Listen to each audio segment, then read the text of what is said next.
Yes guys, welcome to a brand new video. My name is Conan and today we're going to be talking about how you can increase your testosterone. So let's just jump straight into it. So before I dive into the tips that I have for you and what I did personally to increase my own testosterone, I want to give you guys more of like a backstory. I've been into fitness pretty much all my life. I started off playing like sports as a kid, basketball, hockey, soccer, and I kept playing soccer up until the age of around 20. I had a scholarship to play soccer. I was playing it like almost every single day. It was my life.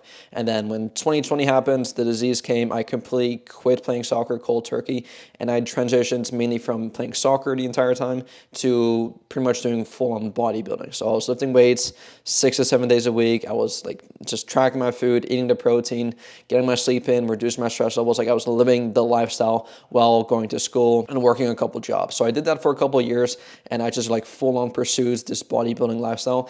And in 2021, I decided to compete for my first ever bodybuilding show.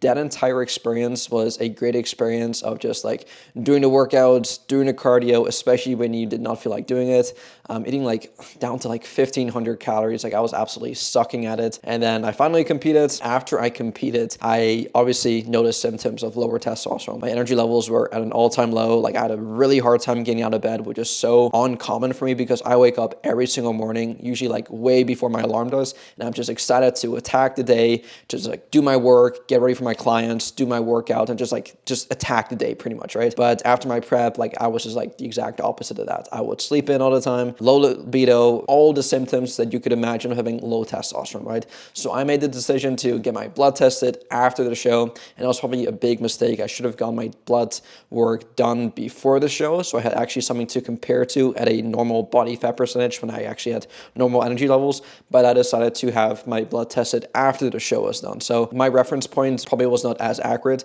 but I got my blood tested for the first time ever, and the results were quite shocking. I actually made a video about this, and if you guys are like OG viewers of this channel, I posted this video around like 2 years ago, pretty much going over my entire blood work, and they were just like horrendous. Like testosterone super low, all the other markers were just really, really low, right? And in Canada, they do nanomoles per deciliter, or like nmol-L, whatever that means. So I'm going to convert that to nanograms per deciliter, which is what we do in the US. So I think my results came out to 9.4 nmol-L, which converts to 267.9 nanograms per deciliter, which if you guys are aware of the reference range is around 4 to 1200, I believe. So it was like literally like below the reference range. So that was how low my testosterone was at the time, right? And of course, this wasn't like an accurate representation because again, I just came out of my show, and this was prior to me like adding more food into my diet, adding more fat and stuff. 2 years later, 2024 now, but I got the blood tested in 2023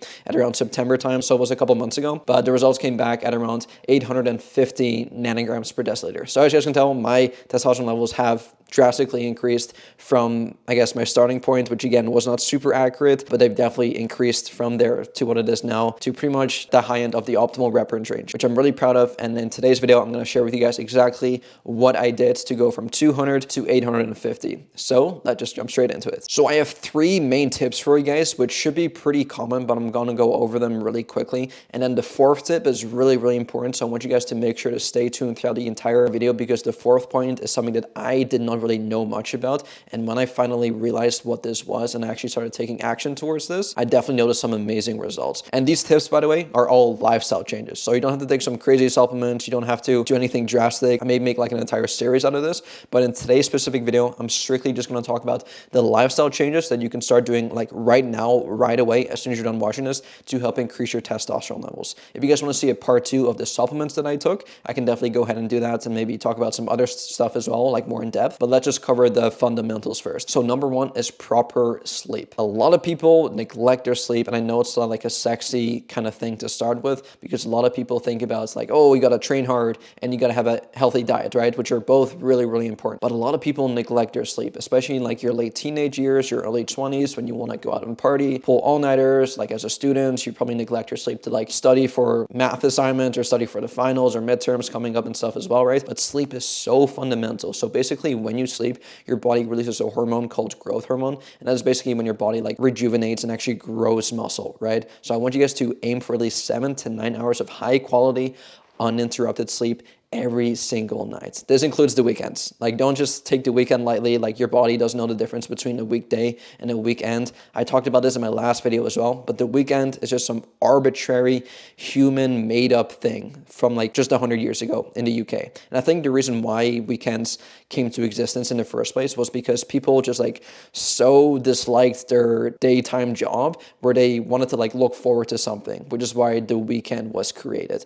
But from an evolutionary standpoint, like, your body doesn't know the difference. And when it comes to optimizing your sleep, your body thrives off consistency. So in order to have a good circadian rhythm, try to go to bed at the same time every single night and make sure you wake up at the same time every morning. And what I personally like to do, or what I used to do to help improve my sleep, was instead of having a morning alarm, I'd have a bedtime alarm. So I basically get an alarm 30 minutes prior to me like having to be asleep so that I could get ready for my bed. Because I don't know about you guys, but I do take some time to like wind down and like fully get into a relaxed state before I can actually like fall asleep. Because if I don't, like, let's say I just did an exercise, like let's say I just come back from a run and my bedtime is 10 o'clock and it's 9:30, and the first thing I do is just take a shower and then immediately go to sleep. Like, my heart rate is still super elevated. I'm definitely not in a sleepy mood at all. So make sure you do some relaxing activities prior to you going to sleep. I always recommend like 30 minutes to an hour before. Try to get rid of all like the blue lights. Try to shut all of that off and just do some relaxing activities. Maybe take a warm shower, a warm bath, brush your teeth, read a book, do some meditating, do some yoga. Put yourself in like a relaxed state. And then from there, you'll notice that your sleep is going to drastically increase from there. And then from there, try to like plan the night before. So let's say you want to get 8 hours of sleep in and you have to get up at 6. Well, then you have to be asleep by 10 o'clock. And for most people, including myself, like I mentioned, you probably won't fall asleep at exactly 10 o'clock. So give yourself some buffer time, maybe like 30 minutes prior to that to actually like be asleep. So let's say your pre-bed alarm goes off at 9 o'clock, you take a shower, you brush your teeth, you do your meditation, you do yoga, you do all that stuff. And then come 9:30, you're in bed, tucked in, and you're just ready to sleep. And then you have this 30-minute window from you actually being in bed to you actually falling asleep, so that now when 10 o'clock does hit, you're fast asleep, and then you have a full 8 hours to fully sleep. Another tip here is try not to drink too much water before bed, because then you wake up in the middle of the night and that's going to disrupt your sleep as well. So you do not want that. So that's the first thing, sleep. And those are some tips as well to help improve your sleep as well. Tip number 2 is eat a healthy diet. So my diet used to be, my diet has always been pretty good. Like, I used to post full day of eating videos all the time. I haven't posted one recently, which I probably should, just to give you guys more of like an example of what I typically eat right now. I track my calories, I track my macros, I was eating enough protein, I was eating healthy carbs, healthy fats, all that good stuff. But I did add a lot of just like artificial stuff, like artificial sweeteners, like the pancake syrup, zero fat butters, the sugar-free jellos, like all this sugar-free, like the sugar-free drinks as well. And I don't think that directly affects your health in any way. Like, I think anything in moderation is really, really cool. But especially during my prep, when I did my bodybuilding show, I pretty much relied on like these 0-calorie beverages, these 0-calorie artificial sweeteners, and it just kind of messed up with my gut as well and like my digestion. So that definitely was not ideal. Did it directly reduce my testosterone levels? I highly doubt it. But just from like a performance standpoint, I just feel so much better opting for more whole, natural, single ingredient foods and pretty much getting rid of all like the unnecessary artificial processed foods, right? And this, yes, does include like the protein bars that I used to have, even certain foods as well. And this is just strictly based on like how I react to certain foods. I cannot digest lactose. Like, I definitely am lactose intolerant. And I used to have like these low fat milks and stuff before bed. And I used to wake up like feeling like super bloated. It just wasn't ideal, right? So definitely try to optimize your diet. Try to 80% of the time, like I mentioned, eat whole, natural, single ingredient foods. So think of like your lean sources of protein, your chicken breast, your lean ground beef, your lean ground turkey, your fish. Think of your healthy carbs, like your whole grains, your oats, your pasta, your potatoes, your sweet potatoes, all that good stuff, your oatmeal. And then lastly, your healthy fats. Fats are going to be super, super important, especially on a bodybuilding diet. A lot of bodybuilders you may see online neglects their fats. And usually that is because they are on exogenous steroids, they're on exogenous testosterone. So they don't really need to rely on the fats from the actual diet because they got the testosterone coming from like the outside, right? From like taking it. So it's really important if you are a natural athlete to keep your fat intake to a minimum of 0.4 grams per pound of body weight. And that should be the absolute minimum. So think of like your nuts, your seeds, your nut butters, your cashew butter, your peanut butter, your avocados, your fatty fish, even like some steak as well. Like, those are all amazing sources of fat, and you have to keep them in your diet year round, because once you start neglecting your fat, your testosterone is going to plummet like it did for me. Like, when I was doing my bodybuilding show, I was eating as little as 1,500 calories every single day. And I immediately, like, as my calories started to reduce, I just immediately pulled all my calories away from fat. fat. I was eating down to like maybe 20 grams of fat every single day. So it was literally just like chicken breast, egg whites, just like really plain foods, right? And I'll have no fats whatsoever. And that definitely plummeted my testosterone. So that was a big mistake that I had to learn the hard way. Try to keep your healthy fats in year round. A couple other things I want you guys to keep in mind as well is number one, try to limit your stress levels. I know, again, this isn't like a super sexy answer. You probably hear so many people say this, but I cannot emphasize this point enough. Once your stress increases, a hormone in your body called cortisol increases as well. And that's basically a very catabolic hormone, which could suppress your testosterone levels as well. So try your best to limit your stress levels. And I know it's really easy for me to say that, like, oh, just try to not stress as much. But what does that actually mean, Conan? Like, tell me, how do I reduce my stress levels? Okay, so here's what I personally like to do to reduce my own stress levels. Especially when I was like in school, and now like as I run my business, I'm stressed all the time. Like all the freaking time. And what I like to do personally is I like to have a to-do list, a daily to-do list actually. So this tells me exactly what I have to do every single day. I write my to-do list the night before so that in the morning I don't have to think about, oh, what am I going to do today? What meetings do I have today? What time is my call today? What time should I go to the gym? Like all this stuff, right? So have a to-do list. Write down if you want to, like literally hour by hour, what you have to do, what meetings you have to do, who you have to call, when you're going to work out, when your assignment is due, when you're going to start your project. Be as like neurotic as you can, because once you have a solid plan and you know exactly what you have to do, instead of you being reactive to certain situations, now you're going to be proactive. So now instead of you having to like pull like an all-nighter or being super stressed because you forgot about the project that's due tomorrow night, well, now because it's on your to-do list, now you got an entire 30 days for you to actually start working on your project. And ideally, you'd start working on it right away so that it's ready for you to go, and then you can just hand it in whenever you want before the deadline even happens, right? So try your absolute best to just be proactive instead of reactive to any situation in life, whether it's work related, personal related, financially related. Like all these small little things can definitely add up, and it can also cause a lot of fatigue, which indirectly could also just negatively interfere with your performance in the gym. And like I said, ultimately your testosterone levels as well. And one more thing is try to reduce alcohol and drugs. This should be a no-brainer. Like if you're boring like myself, you never really got into that.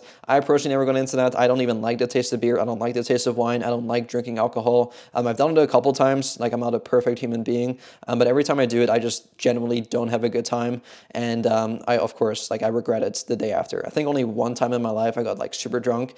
And for me, like looking back now in hindsight, it was like, I was not even fully conscious. Like it was just like, why is this happening? I'd rather be like fully sober and I can still have an amazing time without drinking alcohol. Of course, if you're a human being, like everything is okay in moderation. But if you really want to optimize your testosterone levels, simply just through your lifestyle, yes, you're going to have to reduce your alcohol intake completely, and also just don't take any drugs. Like just don't do that. Okay, now here is the last and final tip I have for you guys. So hopefully you guys stayed around till the end of the video, and hopefully you did not just like fast forward to this point, because I do think that the last points are also super, super important. But the last one I have for you guys, and again, this is something that I learned out pretty recently, and ever since I started making these changes into my lifestyle, I saw some drastic results, and that is to avoid endocrine disruptors. So try to limit your exposure to these endocrine disruptor chemicals. This basically means like any plastics in your environment, even like the small little stuff like using plastic Tupperware, even like the clothes you wear. I used to wear like a lot of polyester clothes up until like a couple months ago as well. And when I look back on those videos, I used to just like cringe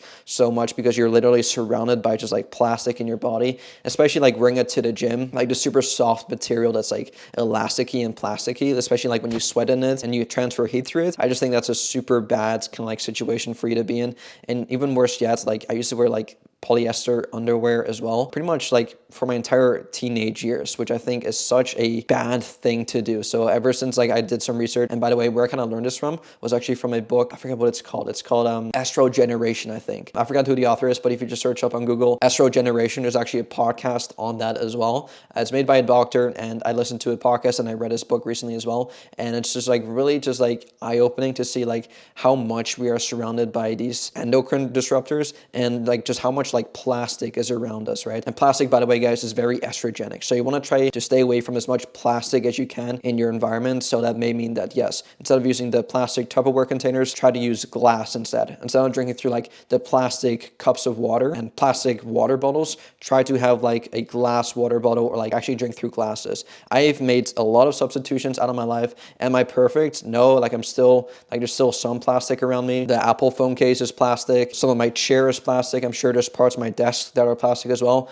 I'm sure some of the pens that I use to write things down are plastic too. But you'd really be surprised, like once you really start to like think about this, like, okay, how much plastic is around my environment? Maybe the toothbrush I use is plastic. Maybe the underwear I use is plastic. Maybe certain clothes I wear, like the pants I wear all the time, like the sweatpants, maybe polyester is made from plastics. The tank tops I wear to the gym is made from plastic. My favorite soccer jersey made from plastic. Like once you start to like think about this and comprehend, you'd be surprised like how much plastic is around us at all times. So if you can, try to limit your exposure to environmental toxins and endocrine disrupting chemicals, which can interfere with your hormone balance. This includes minimizing exposure to certain plastics, pesticides, and chemicals. Now, the concept of avoiding endocrine disruptors involves minimizing exposures to substances that can interfere with the normal functioning of the endocrine system, which includes hormone production and regulation. Now, endocrine disruptors can mimic or block hormones in the body, which potentially could lead to hormonal imbalances. And here's the kicker, guys. Try to drink filtered water. So some water sources may contain contaminants that act as endocrine disruptors, so try to consider using a water filter to reduce exposure to these substances. So one thing a lot of people don't talk about is the water. Of course, the water in most places, if you guys are watching this, I'm assuming your water in the place you live is clean, but it doesn't fully get filtered out from like all these chemicals, which may be super estrogenic. So for example, the birth control that a lot of ladies use, they don't fully get filtered out when they flush them through the bathroom. They actually may still be some stuff within the tap water that you're actually drinking out of, which is a super estrogenic chemical. So if you can, like, and this is only like a $30 or $40 investment, get a water filter and simply just like take your sink water, pour it through the filter, and then there you go, you can drink that instead. Like when I first found out about this, I was like, okay, like even like my drinking water has estrogenics in it. Like that is a really just like scary thought, and this is just like such a small little thing that I could do to like help optimize my testosterone levels and just like optimize my lifestyle to get away from like these endocrine disruptors. So definitely, if you don't already, try to get a water filter to filter out all the estrogenics in your water. And now the last point I have for you guys here is try to educate yourself on this. Try to stay informed about potential endocrine disruptors in household products, food packaging, and personal care items. Being aware of these substances allows you to make informed choices to minimize exposure. I think the last one is super, super important, because now that you guys are kind of like aware of like all the estrogenics in our environment, you'll start to like second guess about, oh, should I buy this for my household? And I don't want you guys to come away from this video being like super neurotic and like starting to panic about, oh my goodness, I gotta change my entire house now. I gotta get rid of all the plastics now. Like, no, just take it one step at a time. If you do want to optimize it, if you have no issues drinking your tap water, if you have no issues eating from plastics,